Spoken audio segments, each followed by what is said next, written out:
be able to hear us, but they're not going to be able to see us for a second. Let's play some Maggie May while we're waiting.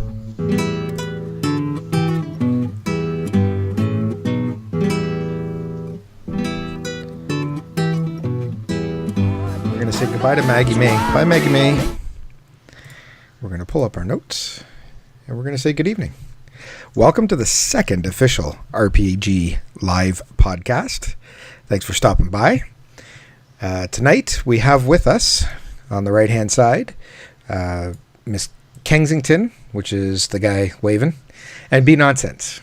The rest of our crew that is supposed to be with us, one is on night shift, which we know, so he'll only be able to make it every other podcast for a little bit, and that's Shadowhack. And our Iron Orange representative, Zombie, went and got himself the flu this week, and now he's got to do some major sucking up to the wife for not being there for Valentine's Day. So here we are. You have the three of us to deal with this week. We're not bringing a special guest in this week. We're probably going to try and keep special guests to 2 or 3 podcasts in a month. And that's once we get to our weekly podcast as opposed to bi-weekly. So right now we're just kind of feeling things out. So say good morning. Say good evening, B and Kens. Hey, how's it going? Hey. And we have what we are going to affectionately call Pixels and Pints. And Pixels and Pints is going to be our way to let you know of what we're drinking this evening. BeNonsense, why don't you start? You had the save yours to the end. Yours is the coolest. Mine's just I went with a local brewery. Here you go. You've got Sawdust City Brewing Company. This is the Gateway Kolsch. It's a Kolsch. I don't know how else to describe it. It's not a heavy beer. It's not too hoppy. It's only got a 20 IBU. I believe it's a 5%. Where does it say? Yeah, it's only a 5%. So, but it does the job. It's very tasty. I'm enjoying it. It's got a steamship on it, which is actually why I bought it. See, steamship. Kens, what are you drinking? I picked up I don't know if you can see it. Let's see if it'll focus in. There you go. It's a Kentucky Bourbon Barrel Stout. It's it's actually really good. It's interesting. It's coffee and it's aged in oak barrels. It's interesting when I first drank it. It actually you get like that hint of coffee, but then after you get that oaky taste. So it has a really nice after note. I like that. I'm actually dying to try that now. I'm going to have to find that one. Hopefully they sell it in Canada somewhere. I don't know what the percentage of this one is. I'm probably...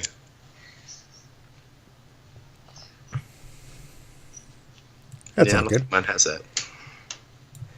And B, what do you got tonight?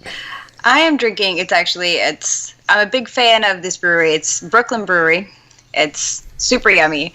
But they had a special IPA they brought out. It's called the Brooklyn Defender, and it was for New York Comic Con. I don't know if you can see that there. There's the Comic Con logo up top, and it's got their little logo for the Defender series here. It's an IPA. It's not a heavy IPA. Like, it doesn't hit your tongue like wow.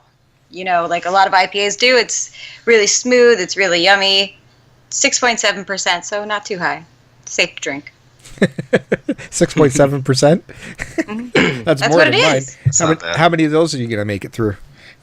Well, I only have one, and then I have all the other random beers that we bought. Very good. 2 of which I didn't realize that I picked out of my IPAs were one is 12% and one is 10%. Holy Jesus jumping. And I was just like, maybe I shouldn't drink those while I'm trying to podcast. I don't know. Probably not, but that's okay. This one actually came out to 8%. It says it on the other side. Oh, nice. Yeah. All right. So there you go. Once we get going here, we're going to have some music and graphics and all kinds of crap to go along with that segment. But for now, it's just a chat. And if you guys have any suggestions for us, please throw them up in chat. Let us know. Throw us an email, tweet at us, whatever you got. We love to see Send pictures. beer. Yeah, send beer. Yeah. Send the beer. All right, so this week, we had a couple of things that we're going to save till the next time because actually one of them was something Zombie found and he was pretty passionate about it, so we're going to save that. But we're going to touch on a lot of things happened actually in the Destiny world this week. We're going to touch on the Activision Quarterly report. There was the patch notes and the update that Destiny gave us this week to the sandbox, which is a love it or hate it kind of thing. B's definitely going to touch on the new Walking Dead and her thoughts there. And yeah, we'll see where we go from there. But those are the few things we're going to cover anyways for now. So let's start with the Activision Quarterly report. Were either one of you stupid enough to tune in and listen to the whole thing like I did? No. They had that when I was in the middle of work that day, so I didn't get a chance to listen in on that. So I dialed in from work, listened at my desk on headphones, and then I dialed in on my cell phone and called and listened. And actually, had I been smart, I would have called from my cell phone right away because they were giving opportunities if you had called in from your cell phone to ask a question. Oh, nice. And I wasn't on the ball enough to get to that part of it, but it's too bad because I would have pulled over and tried for sure. Because it would have been kind of cool to hear, Matt from Radio Press Gaming has a question. Don't ask me what I would have asked. I have no idea. It totally would have been a last minute thing, but so the whole thing was pretty boring. It was pretty monotone. We did this year and thank you for supporting us. And there was very much money made. That's how most of it went. It was an annoying conference call. Fair enough. They made like $1 billion or something stupid, which is unreal. But a couple of things that I really wanted to point out was, one, they hated on COD. They totally shit on COD. Really? In that, yeah. They said that the couple of good things they said, this is the first time they've ever had 3 COD franchises going at the same time. So that's never been done before. They've got Infinite Warfare, Modern Warfare, and Black Ops 3. Their sales for the Infinite Warfare package that came with Modern Warfare were crappy, nowhere near what they expected them to be. Probably the worst selling COD franchise of all time. Wow. Yeah, and the thing that saved COD this year was the in-game sales, mostly powered by Black Ops 3. So the oldest of the 3 titles is the one that kind of saved the numbers there. They still made money on it. I mean, they didn't lose money on it. They still made a ton of money on it, but just nowhere near where they were expecting. And then after that, they touched on stuff like Skylanders. They're not bringing... Oh, sorry. Let me back up a little bit. Finish with COD first. They are bringing out another COD in the 4th quarter of 2017. Sweet. Good news. Any other talk on it, or we have nothing? Very little. Boots on the ground was the only thing he would tell us. Boots on the ground. Yeah, so that's the term that they've been using. I've been playing a lot of COD. I mean, I got the Infinite Warfare review copy from Activision, it's a ton of fun. I love it. I think it's a great game. I'm not a COD person. Before Infinite Warfare, I played Black Ops 3 a little bit, but it has the same battle style with the rigs where you get to boost and wall run, and I like it. I think it's a lot of fun, but I understand that hardcore COD players don't like it because they don't like to be able to do that crap, and that's fine. Yeah. I'm excited to play a COD where that doesn't happen, to see how it changes the game. Right? From inception. Like, I could go back and play one of the old ones, but I'm not interested in going backwards, so, and I'm a space guy. I love being in space when you're doing stuff. So yeah, I don't know. I think my thing is, like, I enjoy COD a lot. I really do. I like a lot of PvP games here and there, and I think that COD is one of the funner ones, but I have to play it in spurts. Like, I go through COD phases. And I'll play it for a while, and then it just becomes boring again, and then I have to leave and find something more interesting to do, and then I'll just find my way back for a little bit and leave again. See, I see that, but I have right now, I'm sorry, Destiny, I have a lot more fun playing COD than I do Destiny right now. I could spend hours in there trying to prestige all of my weapons, is what I'm trying to do. I'm going through one at a time to prestige them. And I hit prestige. Yeah. I hit prestige as a player for the first time ever. And to me, that was a lot of fun too.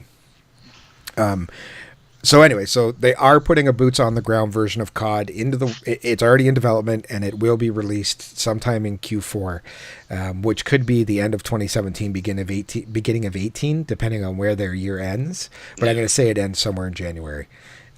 Seeing as it's a mid-February release, I think it must end in January somewhere. So that should be fun. I'm keeping my eye out, and I'm hitting my contact up now and buttering him up to try and get him to make sure we get a copy of that in the RPG library. The next thing they talked about was Skylanders. There will be no new game this year from the Skylanders franchise. So we're older, so we don't play it. I was going to say, God, that breaks my heart. What? Yeah, it's not a big deal to us, but that means that they're actually going to alienate a lot of the younger players that they have. Yeah, they are. And they're not. I'm not saying that they're the majority of their money, because clearly they're not. If you listen to the actual numbers come out, most of their stuff is coming from in-game purchases now, and that's where they're really focusing their attention is on the in-game digital purchase and the franchise and what's it called, with the action figures. I was going to say they have to make a lot of money on that, because I know that my daughter's cousins, one of the things that they love are those Skylanders toys, man. They have entire aisles in toy stores for that. They do. And they said that they're not really focusing on hard copies of games anymore. I mean, this disc version of Call of Duty is, probably going to be one of the last to exist, because they said that's not where they're making their money. So, I mean, it's still about 60% of their game sales, but it's changed from 90% from last year to 60% to this year.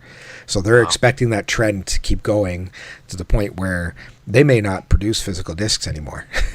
So maybe 2 years from now, which is crazy. But anyways, they said there's no new game in the work for Skylanders. They're going to bring out a bunch of DLC stuff for what exists now. And I'm going to be honest with you, I don't know what that is, because I don't play it. But they're going to lose their younger market, because if you think of the other games that Activision owns at this point, Skylanders is probably the youngest. Yeah.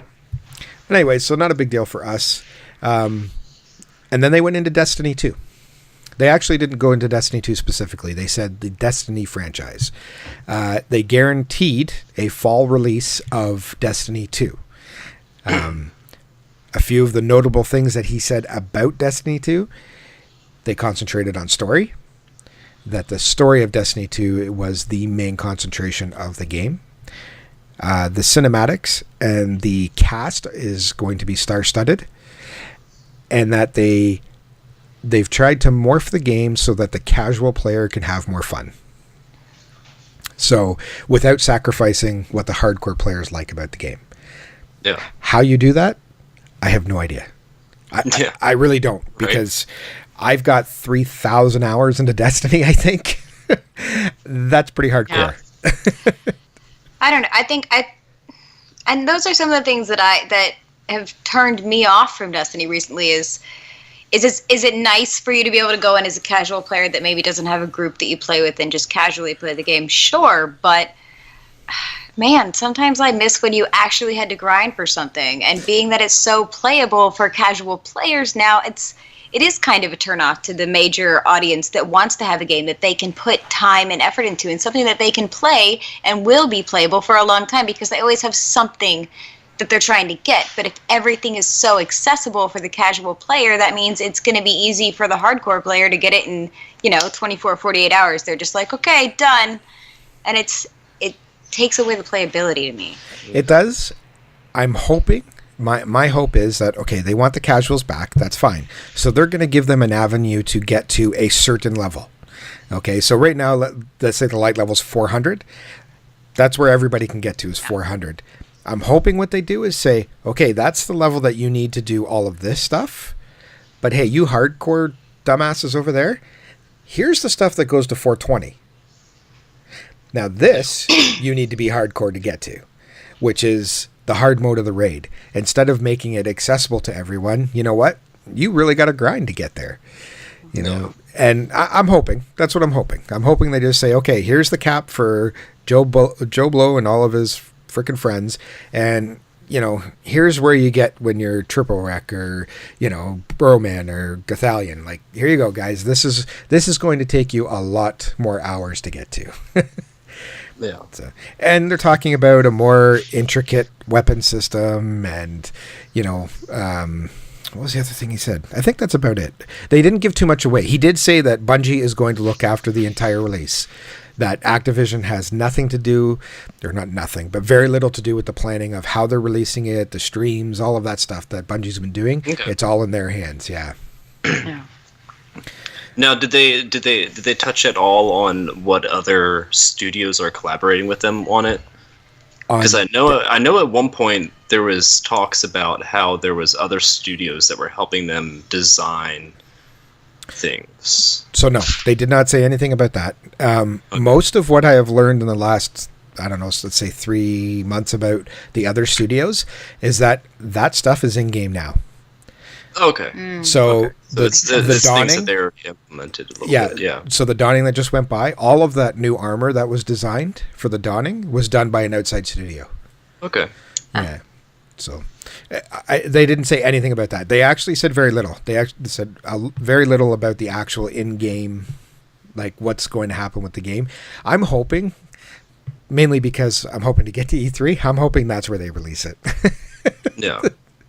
You know, so I mean, we're still waiting on our press passes to come through for E3, but I'm hoping that that's going to be a big deal there. Activision is listed as one of the exhibiting companies this year. They weren't last year, so. Oh, nice. Yeah. Yeah, so they had presence there, but they didn't have a booth on the floor. They had offices for meetings. Mm-hmm. This year they're listed as having a booth on the floor, so we'll see. Very cool. Yeah, so other than that, one of the neat things that they talked about in that meeting, and then we'll move on to the next part after that, is Overwatch. So Overwatch now has 25 million active users, which is insane. That's a lot. It is a lot. And from that is the Overwatch League. Have you guys seen this advertised? I've not, no. Okay, so check it out. The Overwatch League is going to be a esports league for Overwatch, owned by Activision. Okay, I should say Activision Blizzard. I shouldn't just say Activision anymore. They're one and the same now. It's owned by Activision Blizzard, and it's basically an open tryout. So they're basically going to look at the leaderboards outside of the pros and say, okay, you, and you, we want to see you compete against the pros. So you're saying Tux is going to have a new job soon? I am saying he actually might have a chance at it. If anybody's got a shot, it's going to be him. You know what? The little shit. He slays, though. He does. He does. He is a good player. He really is. I mean, when him and I go into COD together, I can't play Overwatch with him anymore. So because he's too high of a level, we can't competitive queue together anymore. But when we go into COD together, I can't play. I literally get destroyed because there has to be some sort of skill-based matchmaking in COD where the players are just turned up a notch to the point where it's ridiculous. Like, I'm lucky to get 10 kills in one of his matches. I go into one of mine and I'm 20, 25. Oh, yeah. But anyway, so the Overwatch League is going to be that 25 million players. And here's the thing. Part of their revenue stream for next year is the sale of the Overwatch League teams. Wow. Yeah, so they've actually included that as part of their revenue model for the next fiscal year. So I don't know how many they're going to sell or what they're going to go for or anything like that, but obviously they're thinking it's going to be significant. Yeah. So that audience is just going to build and build and build. They also said they're not releasing an Overwatch 2. There will be live events like they've done and quarterly events and stuff like that, but they're not going to release anything major for that game for next year. Yeah.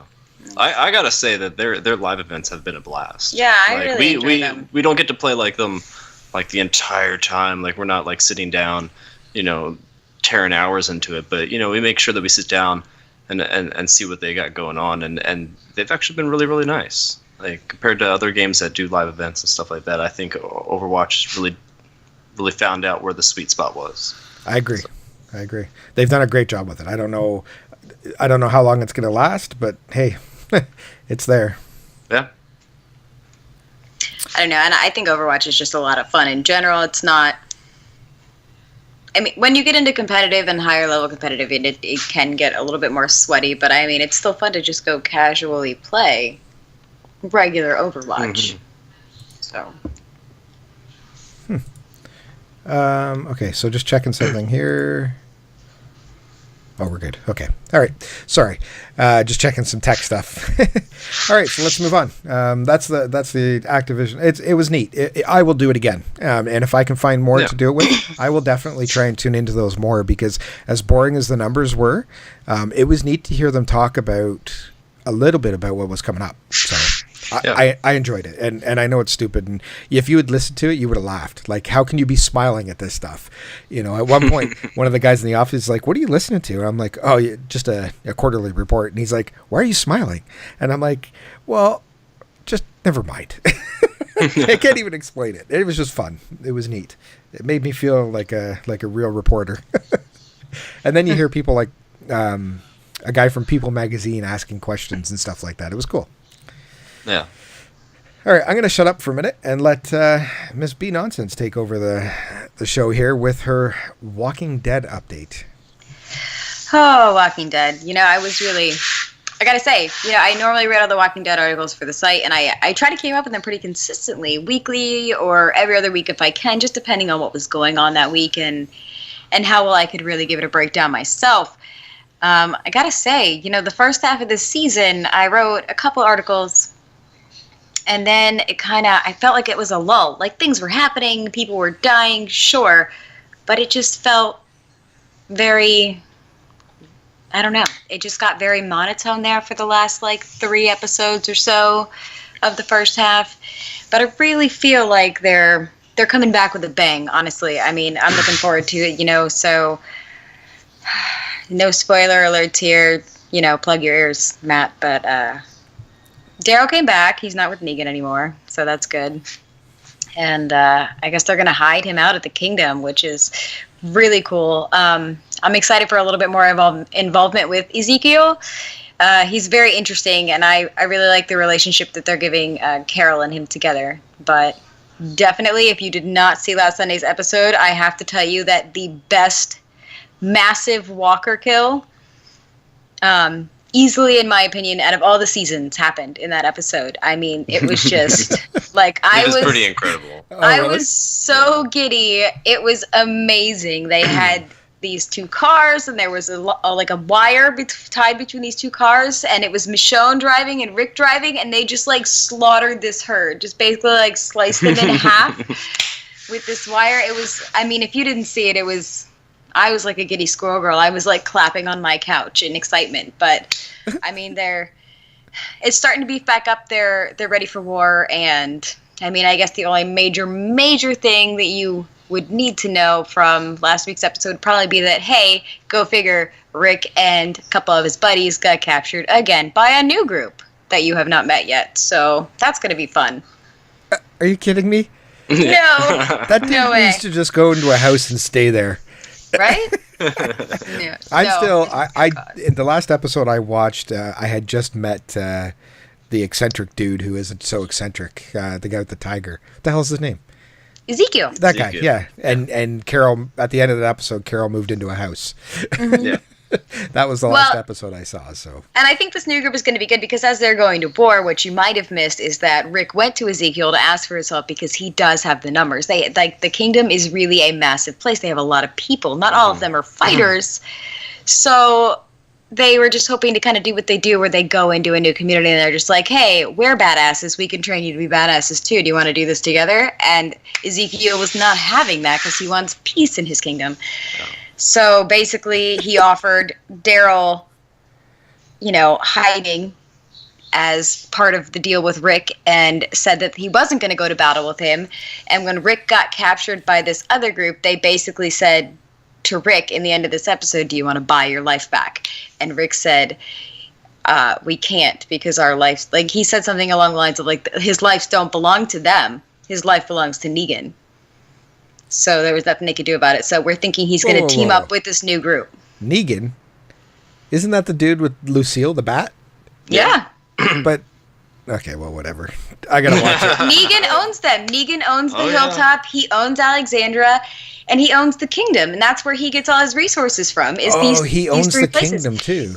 Yeah, Oh, okay, he owns all of them. Those are all Negans. He owns nobody. The guy's a bitch. He's Denny from he's Denny from Grey's Anatomy. He died and then got jealous. He's Denny from Grey's Anatomy. No. You stop right there. That is Sam and Dean Winchester's dad. From Supernatural. Is too. Yeah, he is that. But that dude's dead too. He's been dead so many times. This guy keeps coming back. I mean, he's really good at dying on TV, so they're probably going to go there eventually, right? He's going to die. It's going to be a rip. Read the book? Dean's dad and Negan and whatever the hell else you can be. But, yeah, it's this new group. Rick ended with a smile on his face after being captured because they wanted him to, do you want to buy your life back from us? And, that's when Rick was just like, you don't own me. Negan does. So I can't buy my life back from you. And that's when they think they're going to team up and do whatever. That's my thoughts on it anyways, if I were to guess. Yeah, I think that's where they're pretty much taking it. I'm going to have to watch it now just to see. There you go. Best Walker kill. I'm telling you. Well, I got to catch up. My wife Tara won't watch it. So she's never watched a single episode of The Walking Dead. Which was really funny because she loved Sons of Anarchy, and different concept. I understand that with no zombies in Sons of Anarchy, but it was just as violent. Like the shit in Sons of Anarchy that they did, some of that stuff was just off the frickin' wall. Like, but she won't even touch an episode of Walking Dead. So she doesn't like jump scares too. So, yeah.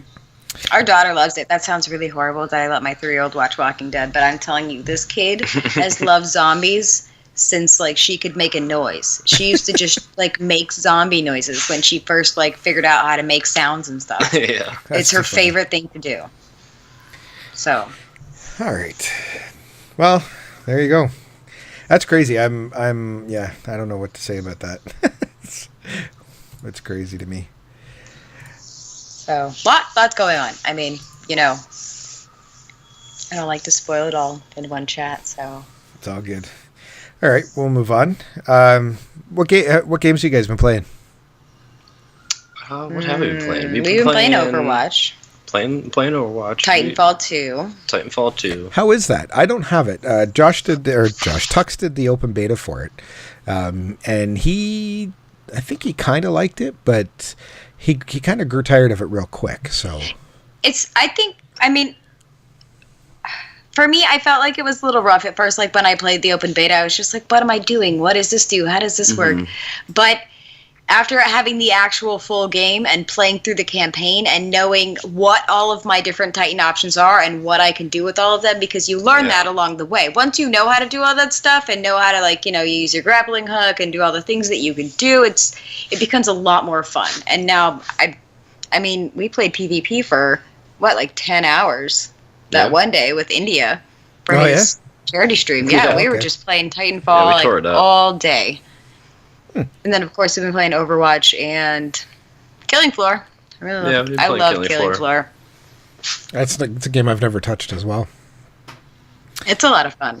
It is. It's all horde mode type zombie killing. It's I do recommend it on hard mode. If you like to casually fight zombies it's like matchmaking. It's like you, the players, against the zombies.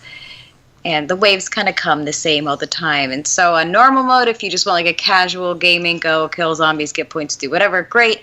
I really recommend it on the higher modes because that's what makes it challenging and fun. You have more jump scares. That's when you're literally so you're in your seat, and then next thing you know, you're standing I know. in front of your monitor, you're just standing, moving around. You're trying to get away from zombies, in the digital world, but at the same time, you're acting it all out. Oh yeah, you can ask Ken's. I'm screaming. I'm just why won't my guy run faster? He's gonna get me. There you go. Did you guys have a chance to touch the For Honor beta at all, open or closed? Oh. We did. We played it during India's stream. Yeah, we did. Yeah. And? It was Yeah, I can tell by I'm the look sure on that your face somebody somewhere will like it. Somebody, I not will- me. I will say that I enjoyed it. I don't think I would enjoy it for much more than what I played it. Can you hear the dog I snoring? can. Yeah. Yeah. She's not even snoring. She's just like she kind of makes like Yeah, I can croaking hear her. noises. She's like, pay attention to me, please. Yeah, so I was all for buying For Honor before I played the two betas. I played both betas. Probably put 3 or 4 hours into it. And, you know, I progressed my character quite a bit. I feel like if you had a group of 4 go in and you played the 4-on-4 that way, or a group of 2, it would be better. Do you? Because he dies a lot. Oh, I died nonstop. That was It was the just thing like too, me is that- against the world. Yeah, I don't know. I felt like the controls were a little bit clumsy. They weren't fluid enough for me, that's for sure. No. And is that a tux? Oh, it is a tux. And I felt like there was the one class that was little and wiry and samurai, and it was like it could run away really quick. So Is that the guy that had the 2 knives? Yes. I played him. Yeah. yeah, I think what I didn't like about it is that it really like. I mean, I'm sure somebody somewhere would have a full blown argument with me that it actually does take skill, but it didn't feel like it did. It was just like, you know, touch these buttons and sling some axes around. You didn't actually have to aim because you were going to hit something. So I'll agree and disagree with that. I think that in a one-on-one fight on the battlefield, your ability to... You're laughing at Tux walking by waving? yeah. We got that lag over here, man. Yeah. I feel that the one-on-one battle, being able to block and attack and push were key. They were key, and especially if you could get people to the edge. You could push them right off the edge. I stupidly chased one of those stupid double knife people around, and they chased me right to a bridge and then pushed me off the edge because I wasn't paying attention. And I was like, "Oh, you bastard! That was so smart of you. You sucked me in all the way." Anyway, I didn't buy it because I didn't feel it was something I would get a lot of gameplay out of. And at $70, I mean, or $79.99 Canadian, I just didn't feel that I would personally get my worth out of it. So sorry For Honor, but you're not coming to my library this year. I mean, and I think that's one of the hardest things for developers nowadays. You know what I mean? Is that players really want a game that's playable. When they're spending the money they want a game that they can put those thousands of hours into. They don't want a game that's going to just be fun to blow through or whatever. So if it's not something that they can invest their time in repeatedly over and over again, then it's not something. And I mean, I'm sure somebody out there would want to invest time like that in For Honor. It's not me. I mean, it's not. I can't think of anybody off the top of my head. But, well, I mean, you know what I mean? Like, you need that playability. I'll say that out of our player group, which is, 200 and something strong between RPG and Iron Orange, I don't know one person that bought it. Mm-hmm. Yeah. So, and I'm not saying that, like you said, there are people out there that are going to buy it. They're going to play the crap out of it. That's fine. Yeah, there will be.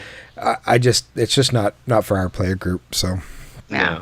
And that's the thing now. Like, I mean, like Chris said, I mean, like most people when they look to buy a game, they want to buy a game that they're gonna put all those hours. Longevity. Like, I think the only game that we recently bought that like isn't really like it could be designed for that, but it isn't was Killing Floor. Yeah. But that game was also priced at $20 cheaper than a full price game. Yeah, we bought it for.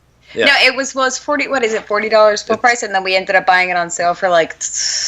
No. We paid full price for it. Did we? I thought it was on sale for $29 or something on. It could have been in the PlayStation Store one weekend, like Black Friday. Yeah, I don't know. But I mean, even if it's not on sale, I mean, it's still $20 cheaper than any other game that was coming out brand new. I think the mistake with For Honor would be that. You can't take a game like that and price it at the same price as some of the, AAA games that are out there and think that that's going to be a thing because I just don't think that that's what it is.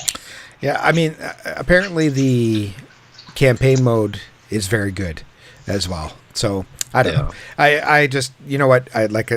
We have too much other stuff to do. You know, I'm looking at, well, this Monday, we're RPG is going to stream Resident Evil 7 on PC. Nice. So I got a copy of that, which is good. We're going to stream and review that, and you know, then after that is Horizon Zero Dawn. I'm going to play the crap out of that game because it looks so gorgeous. And there was another one that was coming out. Why can't I remember it? Oh, I know we're probably going to get Resident Evil as well. What else is it? anyway, it'll come to me eventually, but there's another one coming out that I really want to get a hold of as well. And I think Resident Evil, I don't think Resident Evil is going to give me 1,000 hours of gameplay. I bet you I get 10 or 20 out of it. I'll play through the story mission, and that'll probably be about it. But I love the idea that they went back to a horror genre game. Right, so they kind of got away from that. It kind of went to zombie killing, right? Which zombies aren't horror anymore; they're too mainstream. So I like that it went. They're their own thing now. Yeah, you know? Yeah. So I like that it went back to a horror genre type game. So I know I'm going to turn the lights down. And it's games like that I like. Yeah. So turn the lights down, cover the window, play it in the dark. Probably scare the shit out of myself. Those jump scares are what make games like that so good. I mean, if you're picking up a game and it's in the horror genre and you don't jump at least once, I don't know. See, I hate being scared, so I'm going to be a little girl about it, but I'm going to play with my headphones on, which I don't play with full headphones on anymore. I only ever have one earbud in because I listen to everything else that's going on in my house at the same time. But Monday I'm going to put both headphones on, dim the lights, and, get the crap scared out of me by Resident Evil, I hope, anyway. All right. So, that brings me to my next point, why I'm asking what games you guys have been playing, is let's touch on Destiny for a minute. It's what brought us together, so... It is. I would say there will be a point in almost every podcast where we refer to this game, so... But this week, I'm not playing that. No. Yeah. I still am. I still play it almost every day. I jump in for a single Crucible match, run a quick strike, make my Jura video, read the weekly notes. I do something in Destiny every week. Almost every day, I would say. They're very rare that a day goes by that I don't touch it. It's sitting right here on my screen in front of me right now, asking me if I'm still here. But this week was a big week for Destiny. They released, or it was supposed to be a big week, they released the news about Destiny 2, and then they released the new Sandbox update. Yeah. Have you jumped into Crucible at all since they updated the... I haven't. And the reason why I haven't is I wanted, like, as fun as it is to jump in there when everybody's using so many different weapons, I honestly wanted to wait and not get my hopes up and, like, let all that die down and let there be, like, an actual transition into the next meta. So for me, I wanted to get in and try stuff out and see the difference. In the matches that I've played, everybody's running at a sidearm at this point, which is annoying as hell. Of course. Not a big deal. Sidearms were kind of making a little bit of a creep into the meta themselves anyways as a shotgun deterrent. I have to say, every change that they've made, I like. And like you said, when it dies down to a normal state of being and people figure out what they want to use, hand cannons are great right now. Yeah. Auto rifles are pretty good. They're better than they have been in a while. Scouts are good and pulses are good, and they all feel balanced. I feel like I can win a hand cannon fight versus a scout rifle versus at the right range. Don't get me wrong. Like, I'm not going to do it. If I'm long range, I'm not going to beat a scout rifle with a hand cannon. You're not going to try and snipe someone across the map like we used to. Right. But I feel like where they have brought the weapon balance right now is probably the best that it's ever been. Okay. Here's what drives me nuts. Have you been on Reddit lately? On the Destiny Reddit? Every day. So the Destiny Reddit is full of toxic comments. And it drives me mental because the Destiny community has begged for a change for 6 months. Why haven't you updated the sandbox? Why haven't you changed the weapons balance? And then they do it, and all they can do is complain about it. I understand that you're always going to have those complainers. So in the update, they change Blink and Blade Dancer. So when you blink now, there's a 3-second delay before you get your HUD back, your heads-up display. That was unnecessary. I don't know why they did that. I like it for the fact that in the lore, if you teleport yourself forward, you should be disoriented when you land.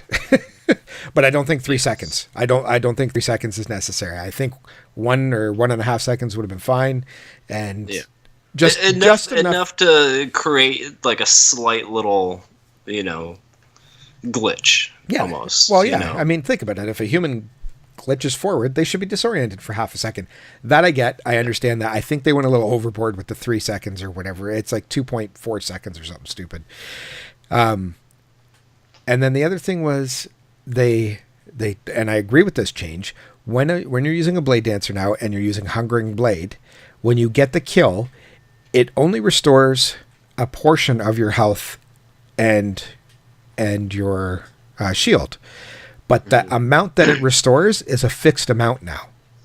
So let's say you had 20 health left and it restores 80, you go up to 100 health.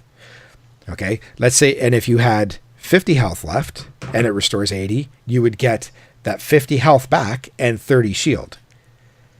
Okay. Right. So it's a fixed amount now, which that I think is great. And Blade Dancers, people that are, they're like, oh, that's such bullshit because, you can't go into a crowd and just slice everybody anymore. Well, that's the point. Yeah. The point is that you shouldn't be able to walk into a crowd and just kill everybody and keep getting all of your health back.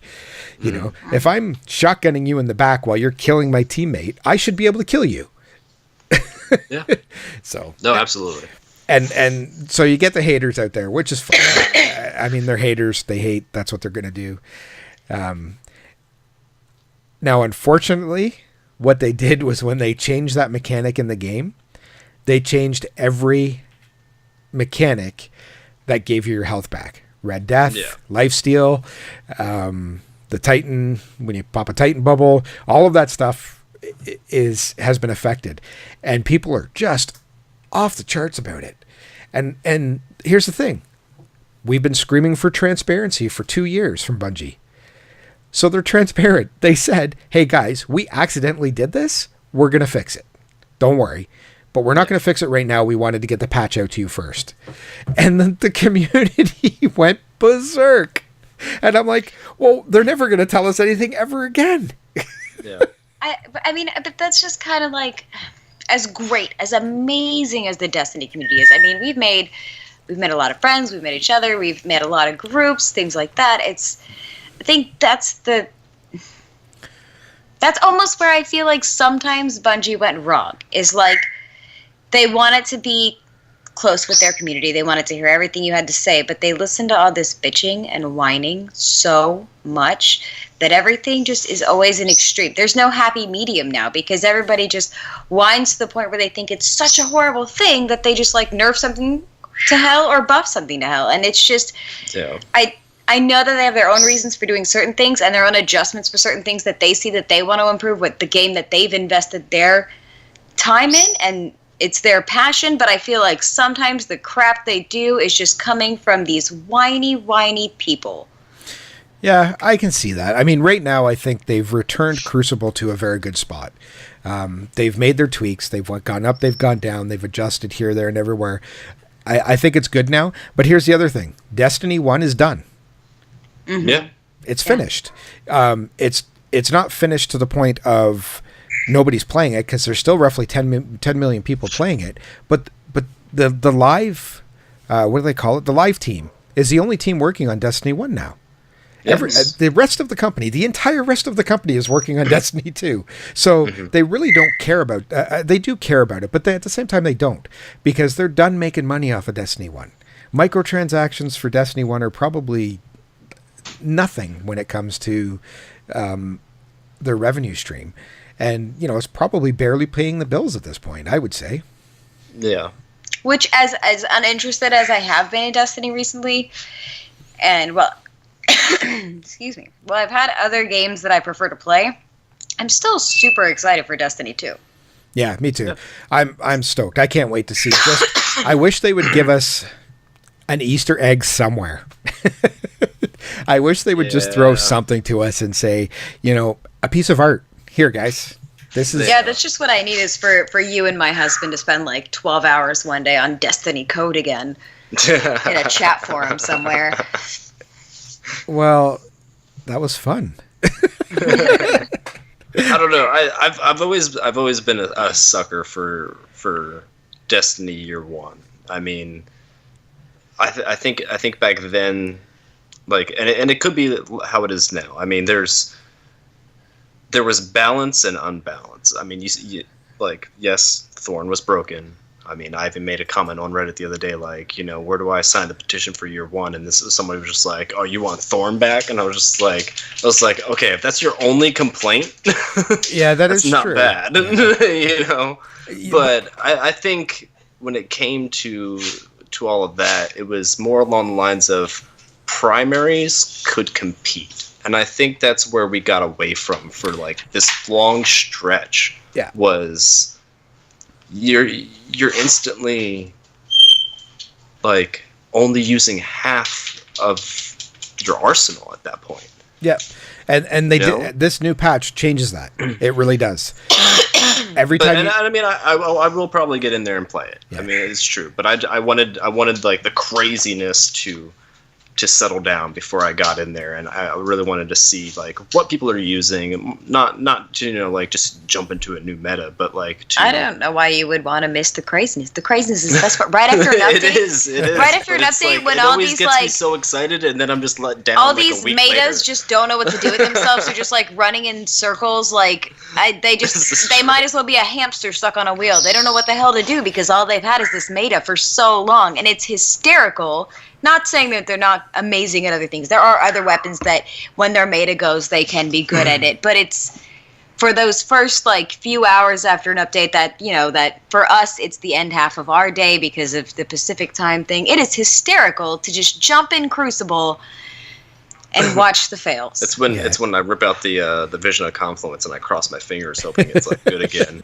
They didn't do much to scout rifles, I'll tell you that. I know. Yeah. And that's okay though, because I think they were in a good they spot. fixed high caliber rounds across the board, so you never know. Yeah, and you know what? They needed to do that because Clever Dragon was so broken. Like you could get hit from literally the other side of the map while aiming down sight with a sniper rifle, and you would not be able to train on a guy. And that to me was ridiculous. It was the only thing that and aerial shots on shotguns were driving me nuts because guys would literally float above you and aim down and get a perfect shot every time. And they changed that too. So, I mean, if you're in the air, you shouldn't really be able to fire a shotgun and hit 50 critical shots. Well, that's where I mean, at that point, you're getting like, a critical hit. So that's why they just completely got rid of critical hits. Yeah.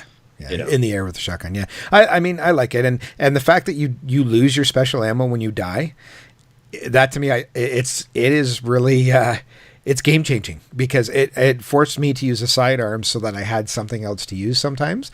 Mm-hmm. And I would use my scout or No Land Beyond and go there with it. So and honestly, I think the only change they could have made to sidearms, like I get it, you can let them have ammo, but I think at that point, if you die, you should automatically just have a penalty of at least half your ammo gone.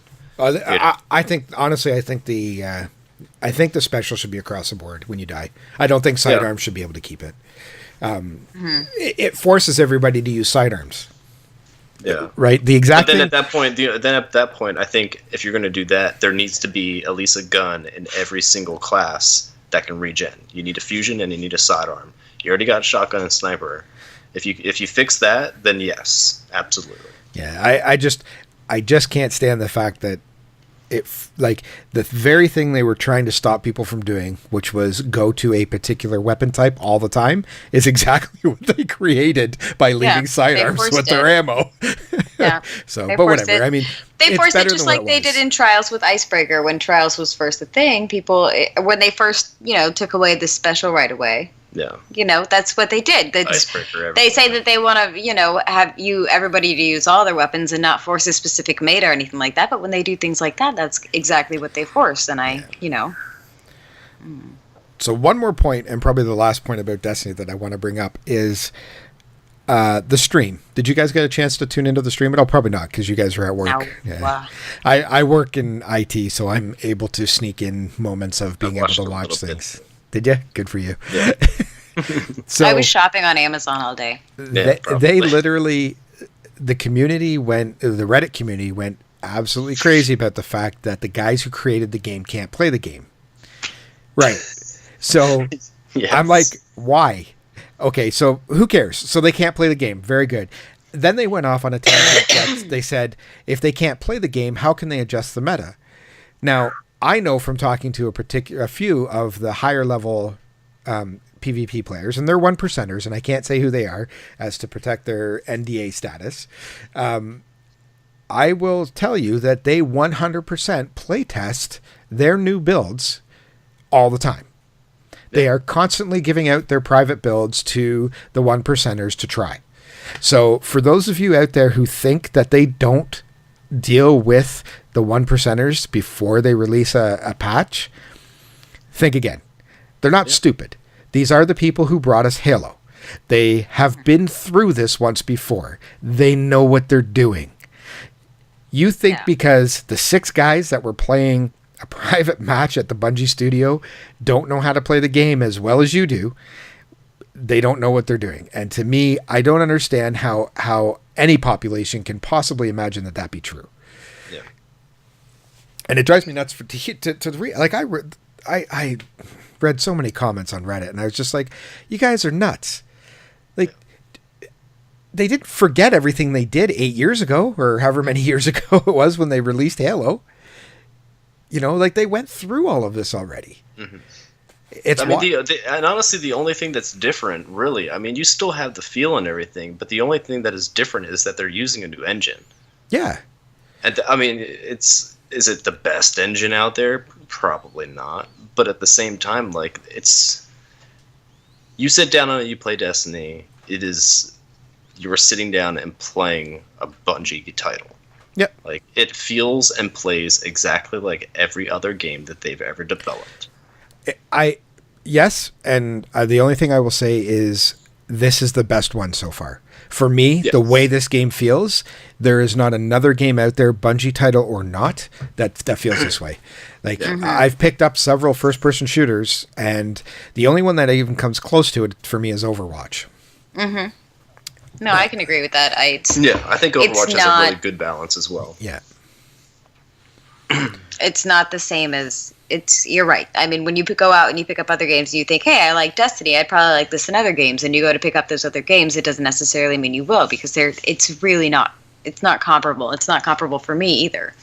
Yeah. Even when I switch from Destiny to COD or vice versa, I need 15 or 20 minutes to adjust. And it's not just instantly need a round or two. Yeah, it's not just the time to kill. That's a given. It's the way the mechanics feel. It's the way switching your weapon feels. It's everything. It's your ADS. It's everything feels just slightly off when I switch from one to the other. Your melee. Yeah, well, there is no melee in COD, really. There is that R3. No, I know, but you can't. But you don't ever use that. Nobody uses that. You hardly get close enough. Mm-hmm. If you go behind someone, that's the best way to kill someone. Tux is here over here in the corner. Did you hear him? He said, "If you go behind someone, it's the best way to kill them." It is, but I always hit the Destiny button first. Who gets behind people in COD? Campers. Yeah, those campy bastards. That's me. Yeah, that one. I can't camp. I can't. Somebody just runs past me, and then I try and sneak up. It's why I like Rainbow Siege 6. I couldn't play it. It was too slow, or whatever it's called. Rainbow Six Siege. Get your loot. Drop the loot. Run around. Yeah. Anyway, I think we covered quite the gambit tonight. Yeah, we did. Look at us. We're professional. We're not professional. All right, so I guess at this point we'd be saying thank you to our special guest who we didn't have this week. We will in the next podcast. Don't know who it is yet. Excuse me. We did have a special guest. Her name was Bowie, and she was here for a solid 5 minutes. Oh yeah, she did. She growled at us for a little bit. And the bird.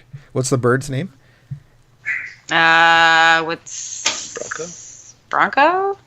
Okay. I don't know, man. It's my mom's bird. It's the one chirping in the background. Special guest Bronco.